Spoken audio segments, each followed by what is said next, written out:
Et donc bien vu, puisque moi je vais vous parler justement de monitoring synthétique avec la suite élastique. Et avant de commencer, du coup, je vais quand même me présenter pour ceux qui ne me connaîtraient pas. Moi c'est Ingrid, je suis consultante et formatrice élastique. Alors vous pouvez me retrouver sur Medium, sur mon blog où je parle évidemment d'élastique. Et puis sur mon GitHub où j'ai plusieurs projets également forcément en lien avec élastique. Alors, avant de démarrer vraiment le vif du sujet, on va faire quand même quelques petites définitions qui sont importantes, hein. Donc, déjà, le monitoring synthétique, qu'est-ce que c'est?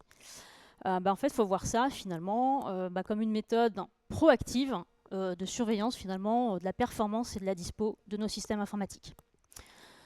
Ça va reposer sur la simulation des interactions des utilisateurs avec tout ce qui est nos applications, les sites web, etc., nos services. Et pour ça, on va utiliser des scripts automatisés, des robots qui vont être capables de reproduire justement les actions typiques de nos utilisateurs. Donc par exemple, tout ce qui est la navigation, l'interaction avec des API, des achats en ligne, etc. Et le but, ça va être finalement de détecter les problèmes au plus tôt avant qu'ils n'affectent les utilisateurs réels. Donc tout l'intérêt finalement de ce monitoring synthétique, ça va être de gérer justement tout ce qui est la consistance et la répétabilité des tests. C'est-à-dire qu'on va être capable d'exécuter les mêmes tests sur différents environnements qu'on va maîtriser. Alors, il ne faut pas voir ça, les synthétiques, finalement, comme étant, représentatifs d'une expérience utilisateur réelle. Il faut vraiment voir ça, finalement, comme ayant pour but de gérer de la performance. Donc, ça va nous permettre de remonter des métriques tout au long du cycle de vie de notre application, justement, pour faire ce suivi, vérifier un peu les tendances, être alerté en cas de problème, etc.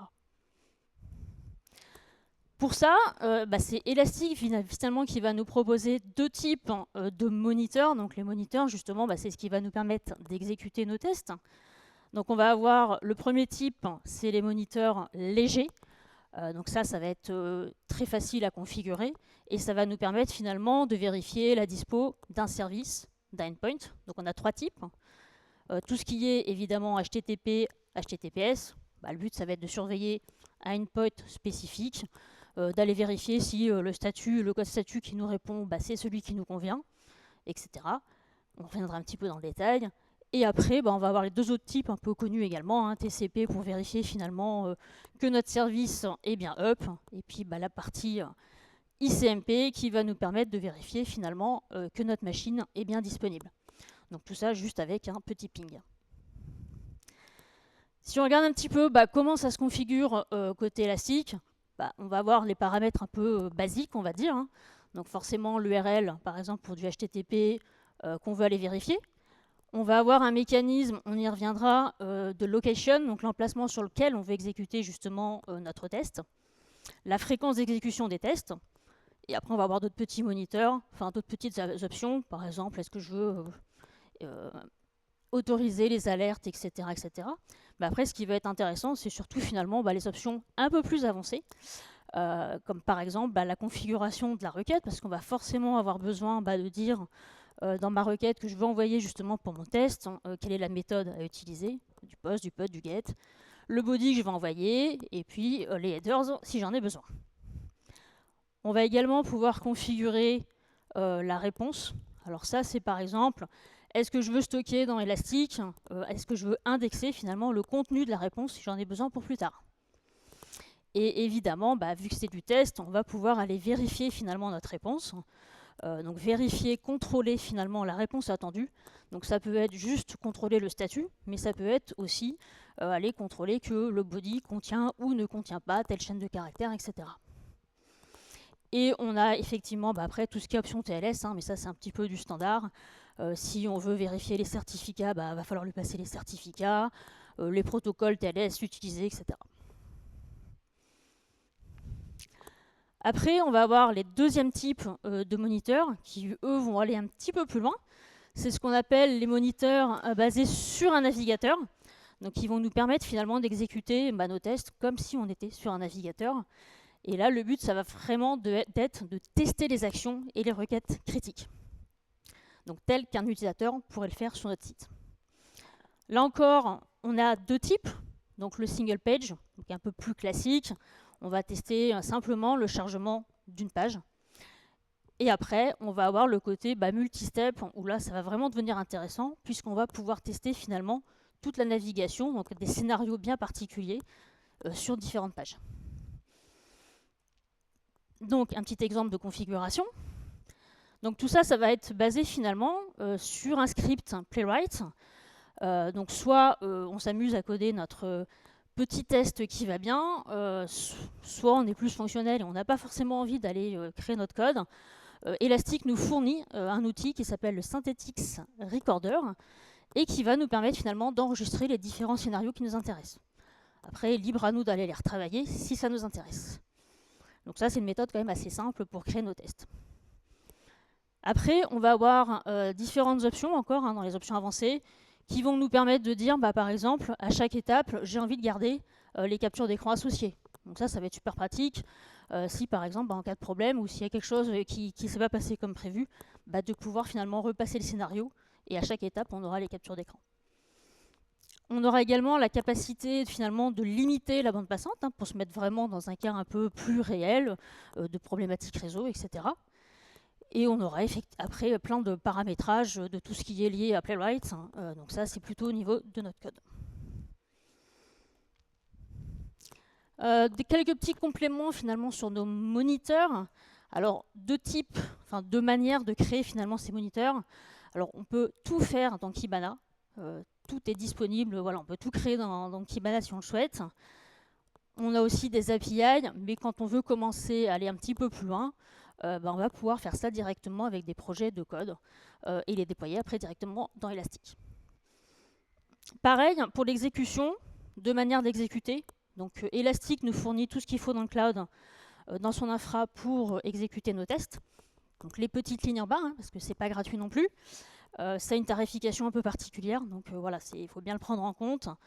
Et sinon, on a aussi la possibilité, si on n'a pas l'accès qui va bien, de l'exécuter finalement sur des emplacements privés qu'on va maîtriser. Voilà, donc maintenant qu'on a vu un petit peu toutes ces définitions, on va regarder un petit peu ce que ça donne côté finalement UI, côté Kibana. On va avoir un module, donc c'est ce qu'on appelle les apps dans Kibana, donc c'est la Synthetics App, complètement dédiée à cette partie Synthetics et qui va nous permettre finalement forcément de gérer les moniteurs. Donc gérer, ça veut dire les créer, les activer, les supprimer, etc. Et on va évidemment pouvoir visualiser tous nos résultats, donc tout notre historique de résultats. Un écran qui va être intéressant, on le verra tout à l'heure, c'est en fait les moniteurs vont être capables, en fonction des endpoints qu'on va leur définir, d'aller finalement checker les certificats associés et de nous remonter plein d'informations dessus. Donc ça, c'est toujours un petit peu intéressant quand on a des dates limites, de savoir un petit peu où on en est. Et évidemment, dans Kibana, comme on a tout ce qu'il faut pour faire de l'alerting, dans toute cette application, on va pouvoir être alerté sur les différents problèmes éventuels. Donc comment ça se passe dans Kibana? En fait, on va aller sur Kibana, on va aller configurer tous nos moniteurs en fonction de la location qu'on a demandé, donc soit sur l'infra de test Elastic, soit sur les private locations. Les tests vont s'exécuter, tout va être enregistré dans Elasticsearch, et quand on va venir sur Kibana pour visualiser nos résultats, effectivement, on va les lire à partir d'Elasticsearch. Donc l'avantage du coup, c'est que tout ce qui est rétention, etc., ça marche comme le reste, comme on le ferait sur les autres index Elasticsearch. Voilà, donc quelques petites captures d'écran. C'était un petit peu juste quand même pour faire une démo en live. On a plusieurs écrans qui sont disponibles du coup sur cette app Synthetics. Donc la première, c'est l'Overview. Donc on voit les deux onglets en haut, Overview et Management. Donc là, forcément, ça va nous permettre d'avoir accès à l'état de tous nos moniteurs. Donc là, on voit par exemple que mon Logstash, il n'était pas démarré, donc il est rouge. Et après, on a des informations importantes, donc la durée d'exécution de notre test, où est-ce que c'est donc la location sur laquelle il s'est exécuté. Donc là, en l'occurrence, c'est ma machine de dev. Voilà, on voit tous nos services, etc. Et en haut, on a le petit récap qui nous permet de voir finalement le statut de nos différents moniteurs. Et un petit peu au fil du temps, est-ce qu'on a eu des erreurs? Est-ce qu'il y a des alertes qui ont été remontées, etc. On va effectivement avoir notre 11e onglet qui va nous permettre de gérer nos moniteurs. Donc là, ça va être finalement l'administration un petit peu de nos différents moniteurs, en créer des nouveaux, les éditer, les supprimer, Si on a un petit souci particulier, on peut en désactiver un temporairement. Donc ça, c'est vraiment la partie administration. Mais si on revient sur cette partie overview, on va avoir d'autres accès intéressants. On va pouvoir, par exemple, en cliquant, on va avoir déjà quelques petites informations sur un moniteur en particulier, et donc notamment avec finalement la tendance des durées d'exécution de nos tests. Donc ça, c'est toujours un petit truc sympa, parce que quand on a un test qui commence au fur et à mesure du développement d'être de plus en plus long à s'exécuter, c'est peut-être qu'on a un souci. Donc ça déjà, voilà, ça donne quelques petites informations. Alors après, il y a plein d'autres actions possibles avec les différents modules de Kibana, mais on ne va pas rentrer dans le détail. Après, ce qui va être intéressant, c'est vraiment quand on va venir finalement sur un écran dédié à nos moniteurs, où là, on va vraiment avoir le récapitulatif de tout ce qu'on peut avoir avec cette partie. Donc on va avoir un résumé déjà qui est intéressant sur le pourcentage de disponibilité finalement de nos services, le nombre d'erreurs, la durée médiane, etc. Puis le petit schéma qui va nous dire, le graphique, de l'évolution de la tendance de cette durée. Après, quand on va descendre, là on va voir par exemple le dernier test exécuté. Et là, ce qui va être sympa, c'est que par exemple, quand on est sur un test de type multistep justement, c'est là qu'on va avoir finalement le détail de toutes nos étapes. Et à chaque fois qu'on va aller sur les différentes étapes, on va avoir toutes les informations qui nous intéressent, les durées, est-ce que ça a été validé ou pas, et si on a demandé à afficher les captures d'écran, enfin les conserver, on peut les faire afficher au fur et à mesure. Donc ça va vraiment nous permettre de voir exactement ce qui s'est passé dans notre test. Et pareil, on va avoir ce petit graphique qui va nous permettre de voir finalement l'évolution des durées de chaque étape au fur et à mesure.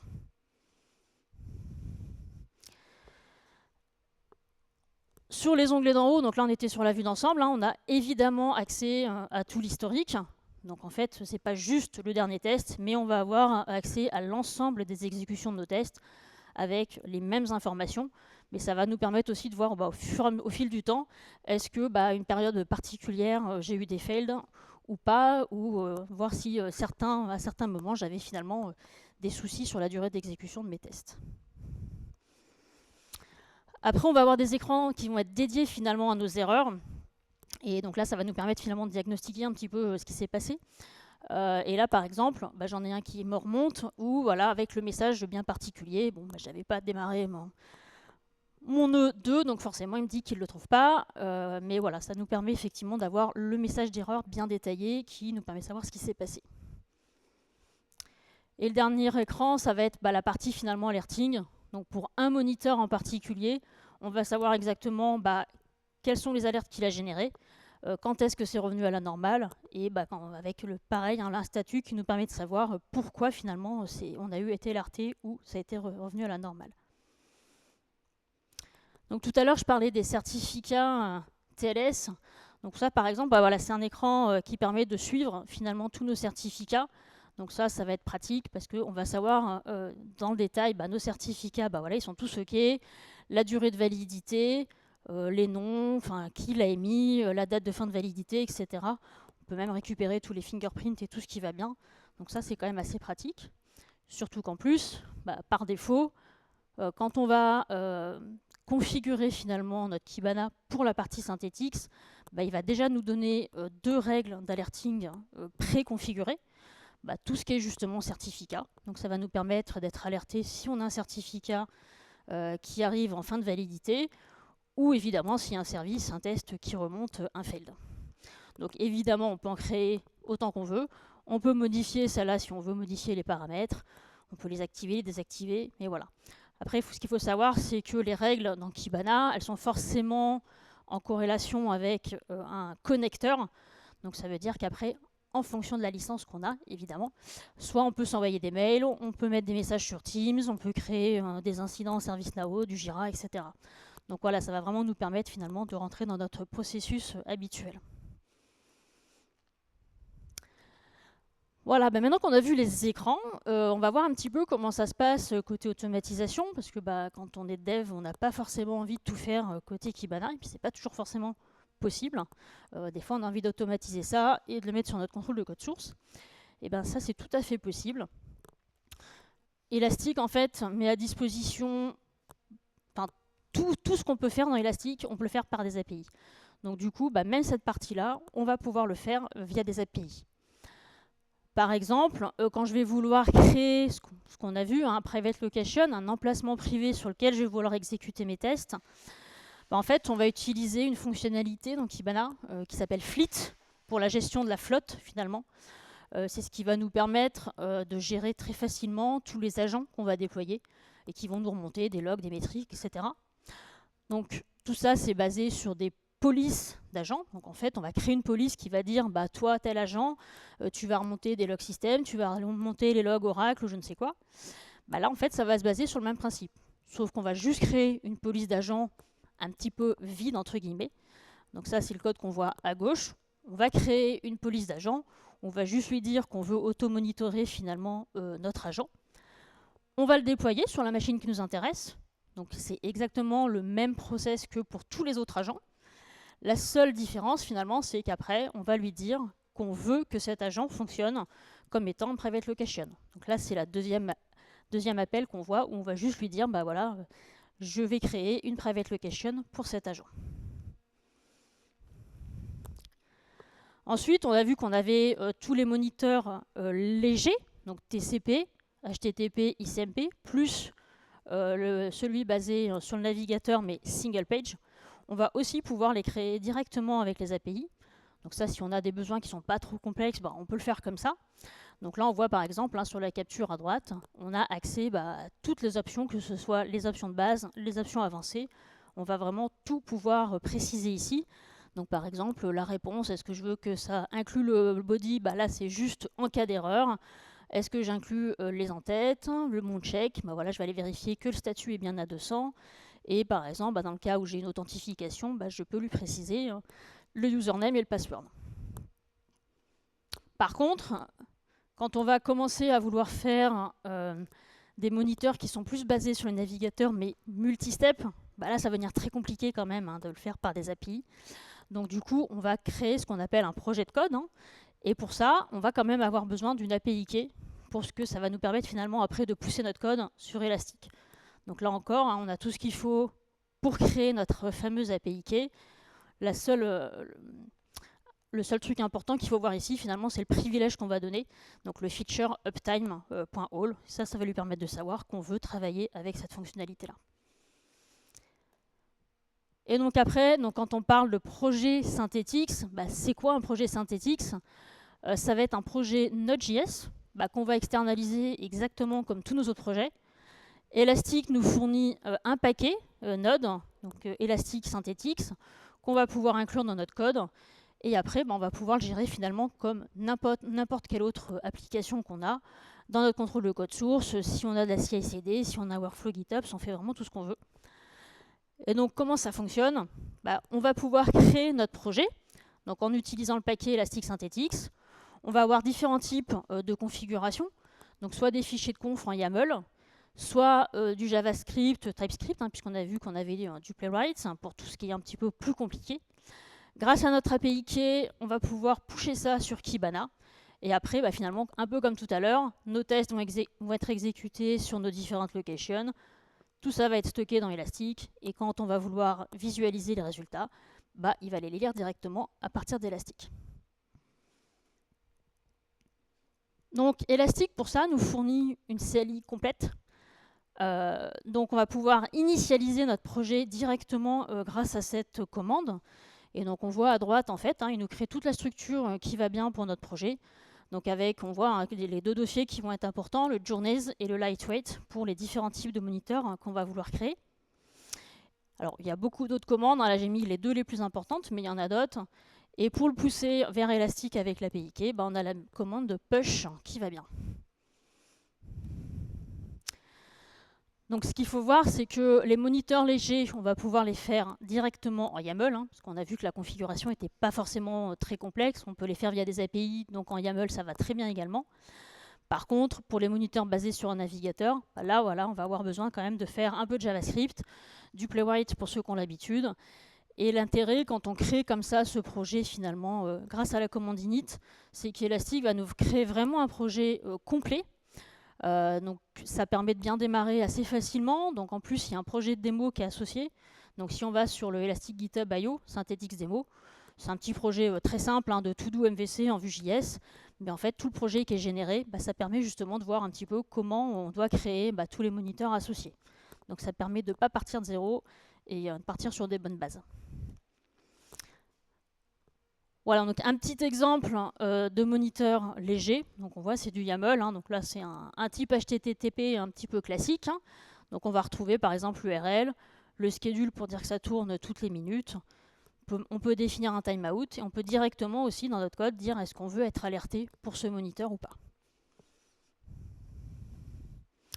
Et quand il s'agit de moniteurs basés sur un navigateur, alors là je ne rentre pas dans le code du Playwright, hein, j'ai pas eu suffisamment l'occasion d'en faire, mais voilà, du coup ça permet de créer ce qu'on appelle une journée et d'aller dire voilà, ça va se découper finalement en différentes étapes, hein, les différentes steps qu'on voit. Et à chaque étape, on va faire une navigation, une action, etc. Et ça va nous permettre finalement de dire, voilà, j'attends tel résultat en sortie. Donc après, on a toute la possibilité du coup qu'elle y a Playwright, hein, donc c'est quand même plutôt sympa. Et Elastic nous fournit aussi dans son projet directement une petite page comme ça de paramétrage, de configuration, donc c'est déjà tout prêt. Donc ça permet d'aller gérer les différents paramètres qui vont bien, l'environnement aussi, hein, si on a besoin de faire des choses particulières en fonction de l'environnement, etc. Donc ça, c'est quand même bien pratique pour démarrer. Voilà, donc ça, je vous mets les références ici parce que finalement, on va dire que c'est une thématique qui est quand même assez récente dans Elastic, en tout cas sous cette mouture-là. C'est-à-dire qu'avant, ils utilisaient plutôt la partie Heartbeat avec Uptime, qui est dépréciée aujourd'hui. Donc depuis quelques versions, c'est comme ça qu'il faut l'utiliser pour la partie synthétique. Du coup, comme on risque de le mettre en place chez un client, voilà, je me suis un petit peu documentée. Donc j'en ai profité pour vous mettre un peu les liens. Alors évidemment, il y en a beaucoup sur Elastic, parce que tout simplement, comme c'est un module récent, ils le poussent un peu et ils mettent pas mal de documentation là-dessus. Donc par exemple sur les blogs ou même sur leurs labs qui sont pas mal. Et puis après, forcément, il y a les sites Playwright, etc. associés ou le paquet NPM qui va bien. Si vous avez envie de jouer, je l'ai déjà dit au début, mais voilà, il y a un projet sur mon GitHub qui est vraiment dédié à Docker ELK à ça. C'est-à-dire que ça vous permet de monter une stack élastique, mais en plus d'avoir tout ce qu'il faut pour tester un petit peu Synthetix. Donc ça vous permet de créer finalement une private location, un petit conteneur qui va bien. Et puis c'est un projet de setup aussi qui permet, via les API, de créer tout ce qu'on a vu en fait là sur les captures d'écran. C'est directement intégré dans ce projet Docker. Voilà, merci à tous. Et puis si vous avez des questions,